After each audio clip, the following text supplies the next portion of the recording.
हम आपको सीधा ले चलते हैं हिमाचल प्रदेश, जहां पर पंचायत चुनाव को लेकर प्रेस कॉन्फ्रेंस आयोजित की गई है। क्या कुछ कह रहे हैं, आइए सुन लेते हैं।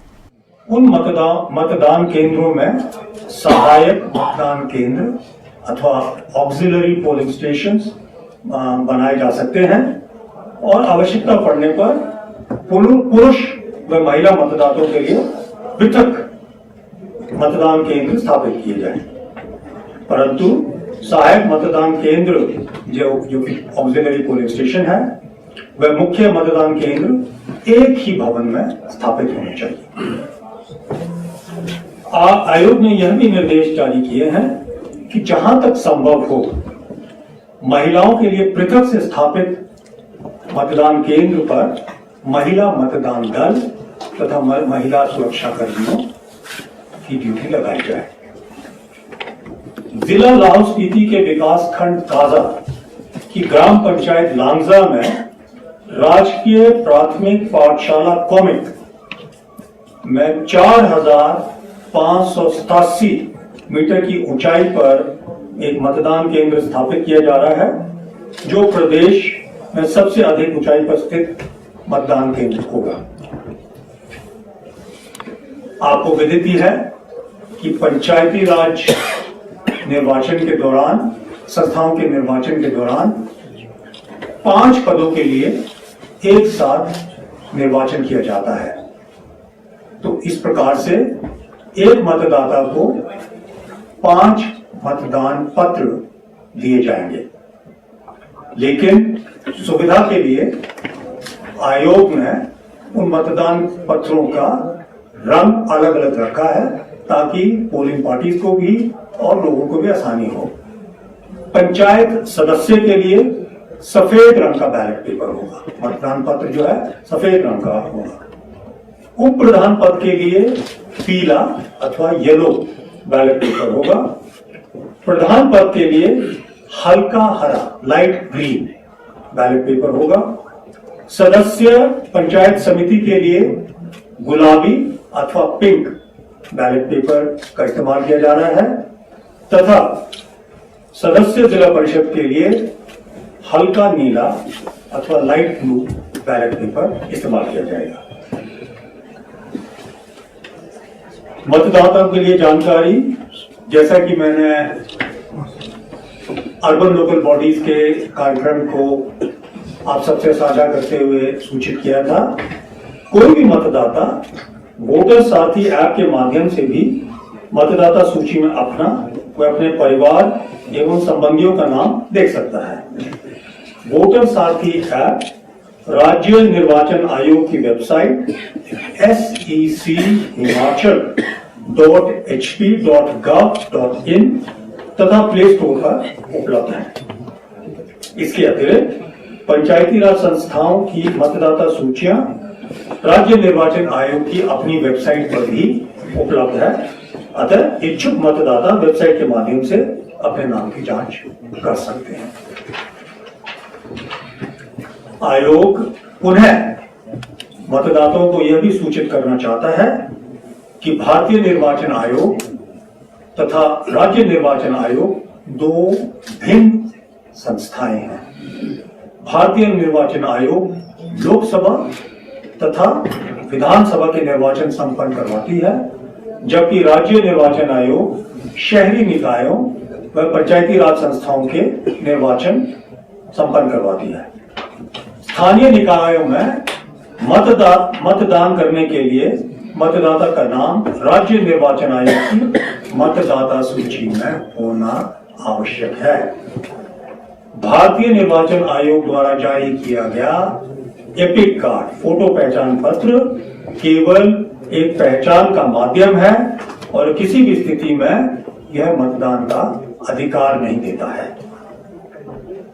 एपिक के अलावा 16 अन्य ऐसे दस्तावेज हैं जिसे मतदाता अपनी पहचान स्थापित कर सकते हैं।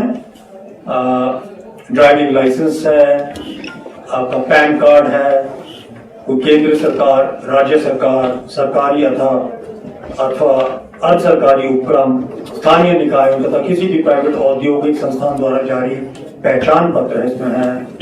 बैंक, किसान, डाकघर पासबुक जिसमें फोटो उपलब्ध है वो भी इस्तेमाल की जा सकती है, राशन कार्ड, कोई भी इस तरह की कुल मिलाकर 17 हैं जिनका विवरण आज के प्रेस नोट में दिया गया है। मतदाताओं को निर्वाचन लड़ने वाले अभ्यर्थियों से संबंधित सूचना रियल टाइम बेसिस वास्तविक समय आधार पर उपलब्ध करवाने के लिए data profiler management information system DPMIS application के माध्यम से मिल सकती है। इसका लिंक राज्य निर्वाचन आयोग की वेबसाइट sec-himachal.hp.gov.in पर उपलब्ध है। इस एप्लीकेशन से कोई भी व्यक्ति किसी भी निर्वाचन क्षेत्र से निर्वाचन लड़ने वाले अभ्यर्थी की नामांकन, छटनी, नाम वापसी एवं चुनाव चिन्ह की जानकारी ले सकता है। इसके अलावा अभ्यर्थी के चल अचल संपत्तियों, दायित्वों एवं आपराधिक पृष्ठभूमि का भी ब्यौरा देख सकता है। प्रदेश में स्थानीय निकायों के चुनाव प्रायः शांतिपूर्ण रूप से संपन्न होते रहे हैं और निर्वाचन आयोग आशा करता है कि इस बार भी इसी प्रकार से शांति से यह संपन्न होंगे। फिर भी किसी अवांछनीय स्थिति से बचने के लिए आयोग द्वारा अतिरिक्त मुख्य सचिव गृह एवं पुलिस महानिदेशक को निर्देश जारी किए हैं कि स्वतंत्र, निष्पक्ष एवं सुचारू मतदान के लिए सुरक्षा के व्यापक प्रबंध किए जाएं। मादक पदार्थ के वितरण एवं बिक्री पर रोक के बारे में भी मैं पहले भी कह चुका हूं।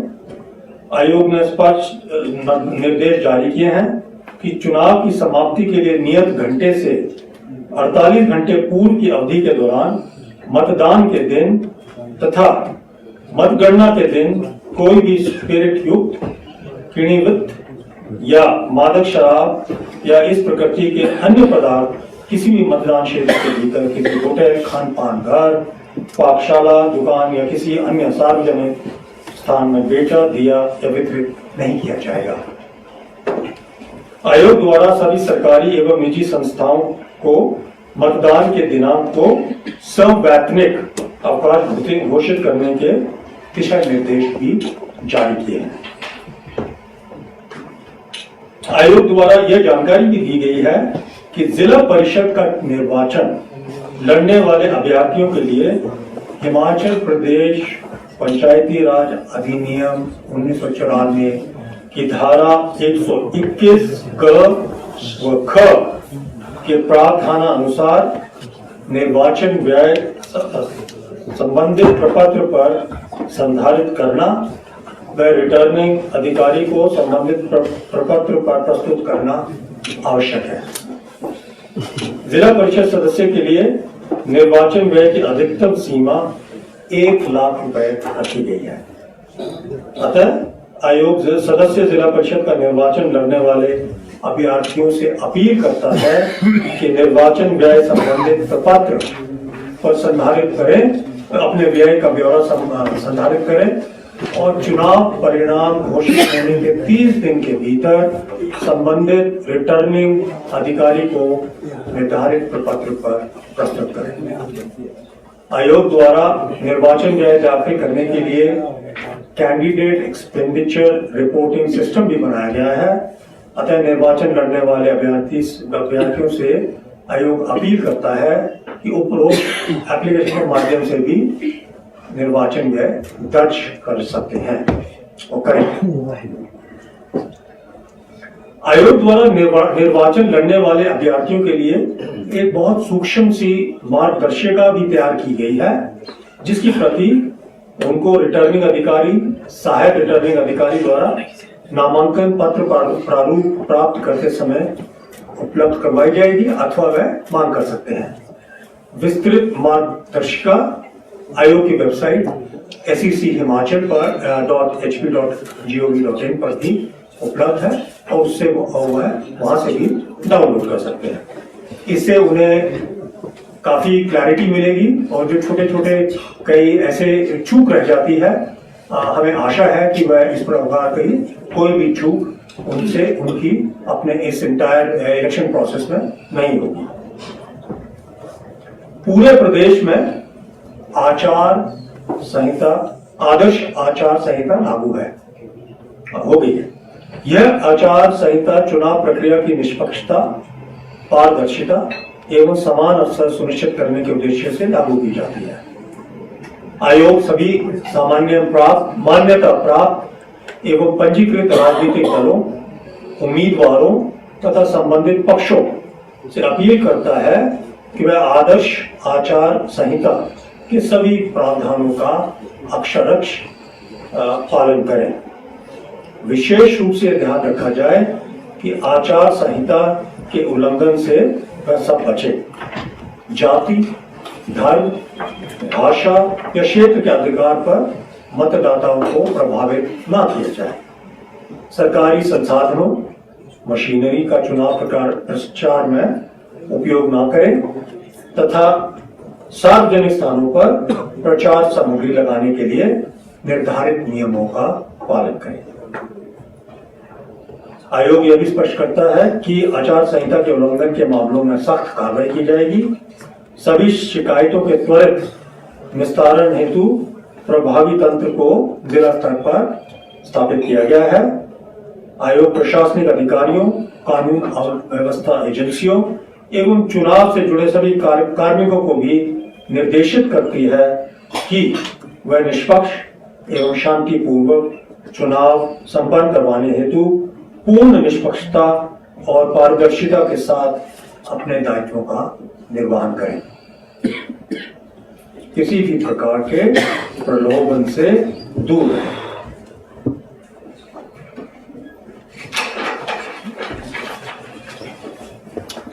प्रदेश के पंचायती राज संस्थाओं में गणना 2 स्तर पे होती है।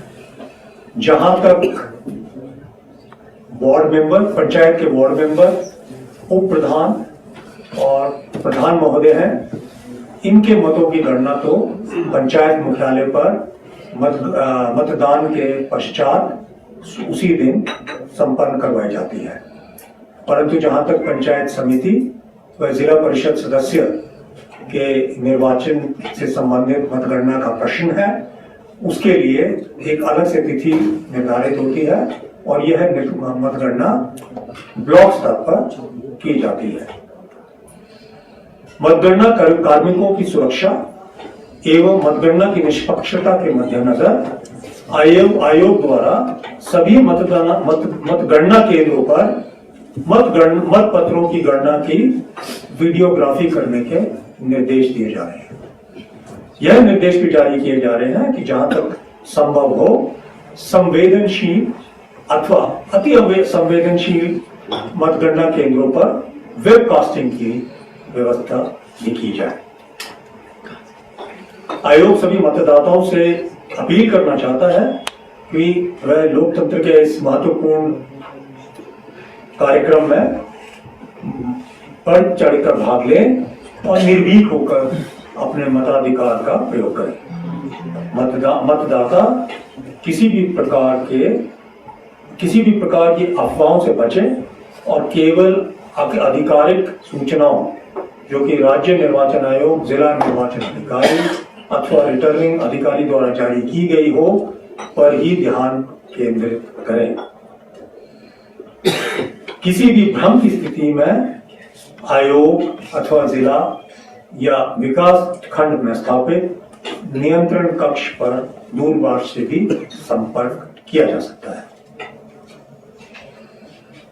पंचायती राज संस्थाओं के निर्वाचन 3 चरणों में और स्वतंत्र चुनाव की चिन्ह के आधार पर करवाए जाएंगे और किसी भी उम्मीदवार को उसकी पसंद का चुनाव चिन्ह आवंटित नहीं किया जाएगा।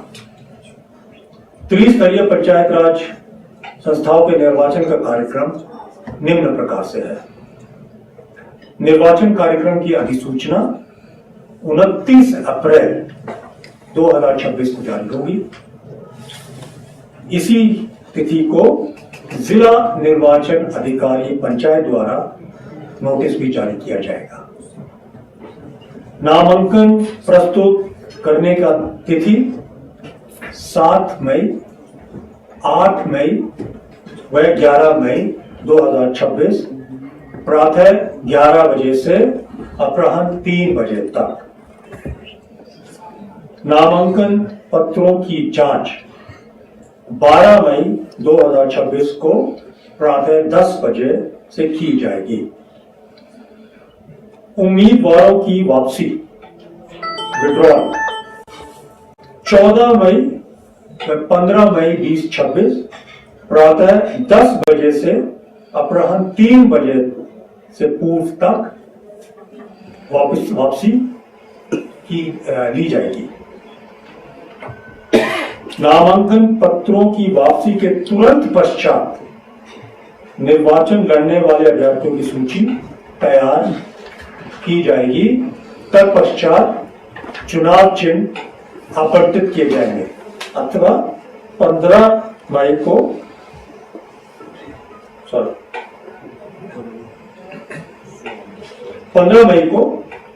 नामांकन पत्रों की वापसी के तुरंत पश्चात निर्वाचन लड़ने वाले अभ्यर्थियों की सूची तैयार की जाएगी, जिसके पश्चात चुनाव चिन्ह आवंटित होंगे। मतदान केंद्रों की सूची प्रकाशित करने की तिथि है 7 मई 2026 या इससे पूर्व। आवश्यकता पड़ने पर सुबह प्रातः 7 बजे से अपराह्न 3 बजे तक प्रथम चरण का निर्वाचन 26 मई 2026 को, द्वितीय चरण का मतदान 28 मई 2026 को और तृतीय चरण का मतदान 30 मई 2026 को करवाया जाएगा। मतदान होने की स्थिति में वोटों की गिनती, ग्राम पंचायत से संबंधित मतपत्रों की गणना मतदान समाप्ति के तुरंत पश्चात ग्राम पंचायत मुख्यालय में की जाएगी।